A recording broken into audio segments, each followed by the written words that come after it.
सुप्रभातम, नमस्कारः, स्वागतम अत्र भवतां सर्वेषां संस्कृत व्याकरण पाठने। आप सभी का एक बार पुनः संस्कृत व्याकरण की कक्षा में स्वागत है। आज हम बात करेंगे समास के अंतर्गत द्वंद्व समास की। द्वंद्व समास सूत्र है चकार द्वंद्वः, दूसरा उभौ पद प्रधान द्वंद्वः, अर्थात जिस समास में सभी पद प्रधान होते हैं वह द्वंद्व समास होता है। अब प्रधान पद का अर्थ क्या है और अप्रधान पद का अर्थ क्या है, यह आप इसके पहले वाले वीडियो में देख चुके होंगे। यदि आपने नहीं देखा है तो पहले उसको देख लेंगे तो आपको बड़ी आसानी से आगे का समझ में आएगा। यदि आपके पास पहले वाला वीडियो नहीं पहुंचा है तो डिस्क्रिप्शन में उसकी लिंक पड़ी हुई है, आप वहां से जाकर के पहले के वीडियो को देख सकते हैं। तो द्वंद्व समास उभौ पद प्रधान द्वंद्वः और चकार द्वंद्व, अर्थात जिस समास के सभी पद प्रधान होते हैं वह द्वंद्व समास होता है। और समास के विग्रह में यानी द्वंद्व समास के विग्रह में च इस अव्यय का प्रयोग किया जाता है। द्वंद्व समास तीन प्रकार का है। एक है इतरेतर द्वंद्व, दूसरा है एक शेष द्वंद्व और तीसरा है समाहार द्वंद्व। अब इतरेतर द्वंद्व, एक शेष द्वंद्व और समाहार द्वंद्व, यह क्या है, कहां पर हमें इतरेतर द्वंद्व करना चाहिए, कहां पर हमें एक शेष द्वंद्व करना चाहिए और कहां पर हमें समाहार द्वंद्व करना चाहिए, इसका निर्णय किस प्रकार से करें, इसको समझने के लिए चलते हैं स्क्रीन में और स्क्रीन के माध्यम से समास के उदाहरणों सहित यानी द्वंद्व समास के उदाहरण सहित उसके प्रकारों को समझते हैं और उनको सही तरीके से कैसे जानी, यह निर्णय कैसे करें कि हमें कहां पर विग्रह करने के समय में या कहां पर सामासिक पद बनाने के समय में इतरेतर करना चाहिए और कहां पर एक शेष करना चाहिए, इस पर निर्णय करेंगे। एक विशेष बात यह है कि जब भी कोई भी समास होगा, समास का जो सामासिक पद बनता है तो सामासिक पद बनाने के लिए सबसे पहले समास में लगी हुई जो समास के पद हैं उन पदों में लगी हुई विभक्तियों का लोप करते हैं। विभक्तियों का लोप करने के बाद हम व्याकरण के नियमों का पालन करते हुए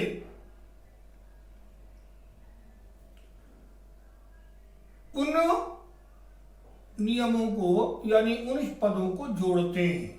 यथा भीमः च अर्जुनः च, ये दो शब्द हैं, भीमः च अर्जुनः, ऐसा कहते हैं। भीमः अर्जुनः च, तीनों में से कुछ भी कहा जा सकता है, तीनों सही है। तो भीमः अर्जुनः च, यहां पर पहला जो पद है वह है भीम और भीम में विसर्ग माने प्रथमा विभक्ति लगी हुई है, तो सबसे पहले भीमः से विभक्ति का लोप करेंगे तो बचेगा भीम। और अर्जुनः अ आया और अकः सवर्णे दीर्घ हमने दीर्घ संधि में पढ़ा है। तो इस प्रकार से शब्द दोनों को जोड़ने पर शब्द बना भीमार्जुन। अब क्योंकि भीम और अर्जुन दो हैं, इसलिए यहां पर हम द्विवचन का प्रयोग करेंगे, तो शब्द बनेगा भीमार्जुनौ।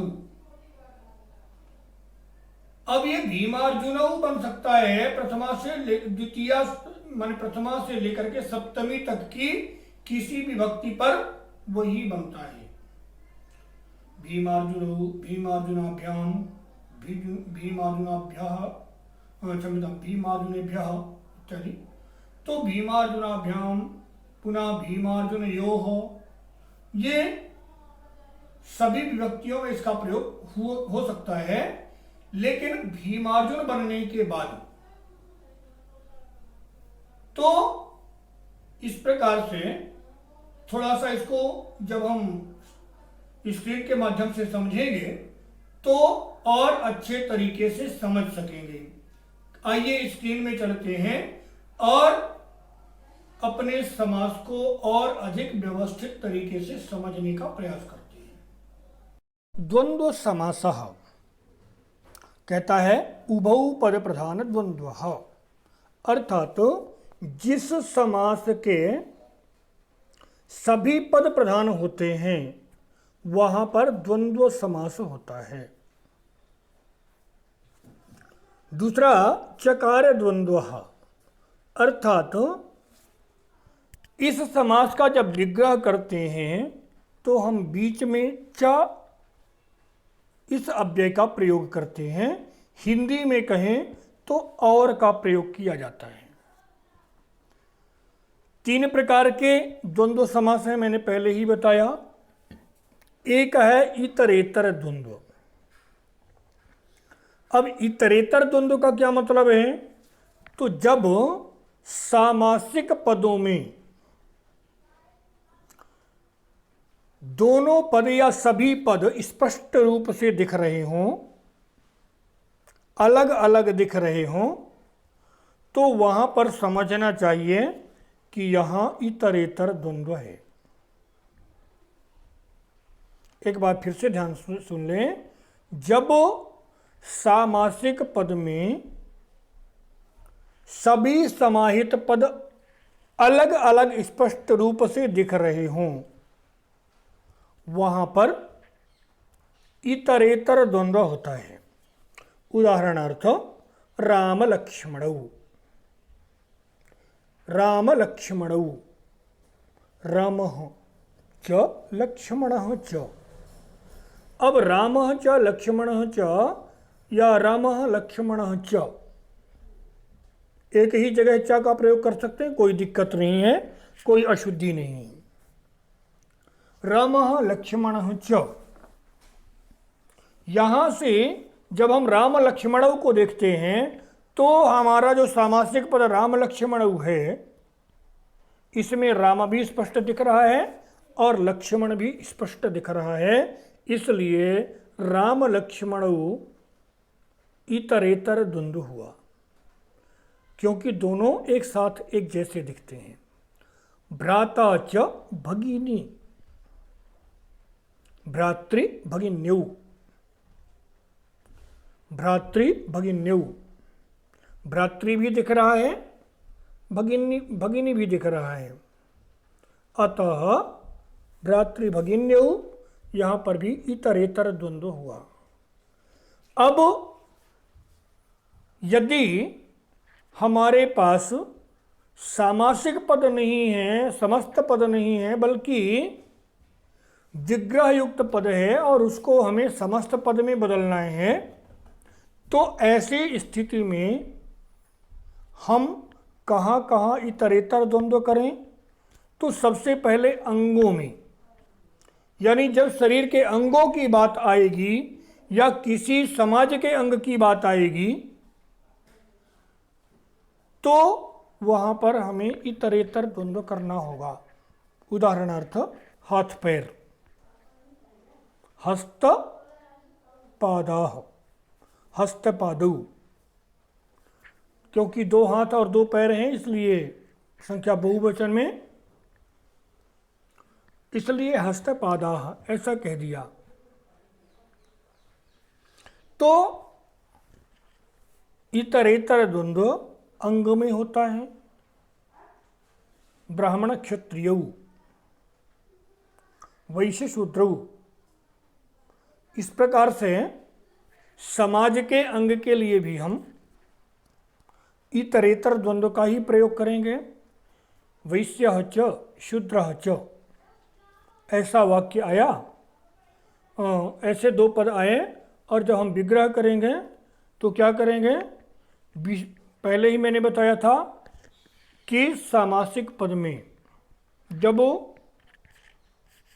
विग्रह करते हैं तो ठीक है, यहाँ पर च का प्रयोग करते हैं, लेकिन अगर हम विग्रह नहीं कर रहे हैं बल्कि समस्त पद बना रहे हैं तो पहले विभक्ति का लोप करते हैं। रामः च लक्ष्मणः, इसका हमको बनाना था समस्त पद, तो रामः से रामः की विभक्ति का लोप हुआ तो राम बचा, और लक्ष्मणः की विभक्ति का लोप हुआ पहले तो लक्ष्मण हुआ। अब दोनों को जोड़ा तो राम लक्ष्मण हुआ, राम लक्ष्मण। और फिर दोनों द्विवचन है इसलिए द्विवचन का रूप बना दिया राम लक्ष्मण।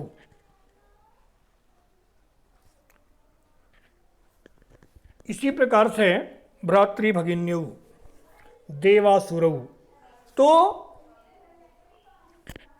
अंगों के साथ में इतरेतर द्वंद्व करना है। पशुओं और पक्षियों के नाम में, वृक्षों के नाम के साथ में भी हमें इतरेतर द्वंद्व करना है। जातियों में और प्राणियों में, जैसे कोयल कौआ, कोकिला काक, अथवा सिंह श्रृगाल, तो जब प्राणियों की बात आएगी, प्राणियों के नाम आएंगे और उसमें हमको समास करना होगा, तो प्राणियों के नाम में, जातियों के नाम में और एक दूसरे के विरोधी अगर हैं तो वहाँ पर भी हम इतरेतर द्वंद्व करते हैं। उदाहरणार्थ सत्य और असत्य, सत्य और असत्य दोनों एक दूसरे के विरोधी हैं, इसलिए सत्यम च असत्यम च सत्यासत्य, इस प्रकार से यह इतरेतर द्वंद्व है। अब इतरेतर द्वंद्व के आगे बढ़कर के हम आते हैं एक विशेष द्वंद्व में, और इसके बाद हम देखेंगे समाहार द्वंद्व। अभी जब आगे के दोनों रूप पढ़ेंगे तो यह और भी अधिक स्पष्ट हो जाएगा। आते हैं अगली स्लाइड में। अब एक शेष द्वंद्व। एक शेष द्वंद्व का मतलब क्या है, तो जहां स्वरूपाणाम कहता है, स्वरूप एक जैसे शब्दों के साथ में अगर हमको द्वंद्व समास को जोड़ना है, एक जैसे शब्द हैं उनको जोड़ना है, तो ऐसी स्थिति में हम एक शेष द्वंद्व करते हैं।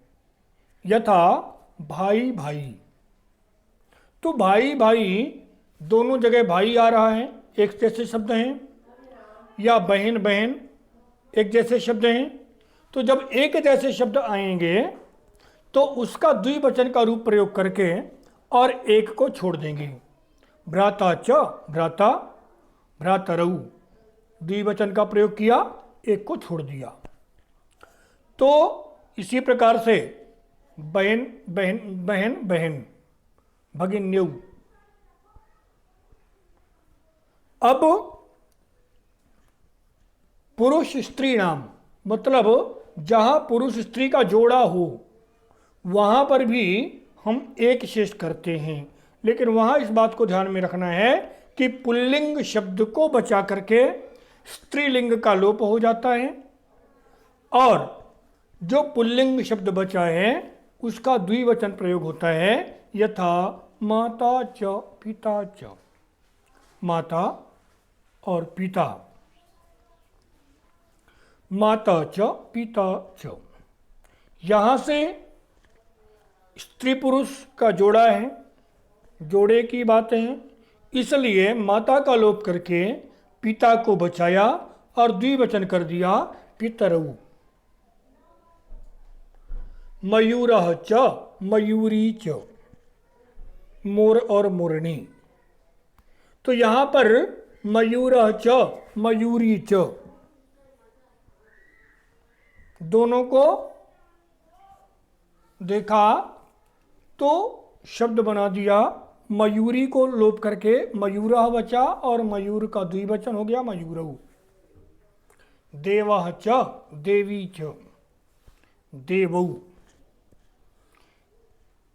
इसी प्रकार से और भी दूसरे शब्द हो सकते हैं, नेता च नेता च, अथवा नेता च नेत्री च नेतारऊ। नेता और नेता या नेता और नेत्री। तो जहाँ पर स्त्रीलिंग और पुल्लिंग का जोड़ा हो, उनका भी हम एक शेष करते हैं। तो एक शेष केवल दो जगह होता है, स्वरूपाणाम और स्त्री पुरुषाणाम, पुरुष स्त्री नाम। माने पुरुष स्त्री का जोड़ा हो अथवा एक जैसे शब्द हो तो हमें वहाँ एक शेष करना है। अब आते हैं समाहार द्वंद्व की तरफ। समाहार द्वंद्व कहता जहाँ कई शब्द अपना अपना अर्थ बताते हुए भी समूह का बोध कराते हों, सबका अपना अर्थ है, सब अपना अपना अर्थ लेकर के और समूह का भी बोध करा रहे हों, उनमें समाहार द्वंद्व होता है। अब एक विशेष बात को ध्यान में रखना है कि जब समाहार द्वंद्व किसी में करना है तो ऐसी परिस्थिति में हम समाहार द्वंद्व के बाद सामासिक पद का जो रूप बनता है उसको हम नपुंसक लिंग बना देते हैं। तो यदि सामासिक पद नपुंसक लिंग में हो तो यहाँ पर हमें निर्णय ले लेना चाहिए कि यह नपुंसक लिंग में है, इसका मतलब समाहार द्वंद्व है। यथा गो व्याघ्रम, गौ च व्याघ्रः च, गो व्याघ्रम। अब यहाँ पर पूरा करेंगे क्या, गो च व्याघ्र च एतयोः समाहारः गो व्याघ्रम।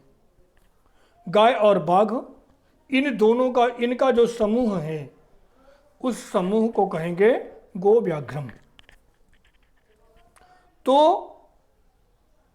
इसी प्रकार से पाणि पादम, पाणि पादव अगर प्रयोग करते हैं तो वहां पर ध्यान रखेंगे कि क्योंकि पुल्लिंग का प्रयोग किया इसलिए वहां पर हमारा जो सामासिक पद है वह इतरेतर द्वंद्व की तरफ जाएगा। जब हम नपुंसक लिंग उसी को कर देंगे तो हमारा शब्द एक शेष में बदल जा, वो क्षम्यताम समाहार द्वंद्व में बदल जाएगा। यथा पाणि पादम, पाणि च पादौ च एतेषां समाहारः। अब यहाँ पर एतयोः पहले हमने व्याघ्र और गोचक, गो व्याघ्रम में हमने एतयोः का प्रयोग किया, जबकि पाणि पादौ इनमें हमने एतेषां प्रयोग किया। उसका कारण क्या है, तो उसका कारण यह है कि गाय और बाघ दो का समूह बताया हमने, और यहाँ पर पाणि पादौ हाथ पैर, तो दो हाथ और दो पैर यानी चार, बहुवचन में संख्या हो गई, इसलिए यहाँ पर एतेषाम का प्रयोग किया गया। इसी प्रकार से यवचणकम, यवः च चणकः च एतयोः समाहारः यवचणकम। अब समाहार द्वंद्व कहाँ कहाँ कर सकते हैं? तो अंगानाम, पदार्थवाचकानाम, विरोधिनाम च समाहार द्वंद्वः भवति। यानी अंगों को करना है तो समाहार द्वंद्व हो जाएगा, और अंगों के साथ में हमने इतरेतर द्वंद्व भी पढ़ा था। अब इतरेतर द्वंद्व और समाहार द्वंद्व में जो अंतर है वो मैंने पहले ही बताया कि जो समाहार द्वंद्व का सामासिक पद होगा वो नपुंसक लिंग में होगा, और जो इतरेतर द्वंद्व का उदाहरण होगा वहाँ पर एक वचन का प्रयोग नहीं होगा, या तो द्विवचन का प्रयोग होगा या फिर बहुवचन का प्रयोग होगा, जबकि समाहार द्वंद्व में नपुंसक लिंग का एक वचन ही प्रयोग होता है।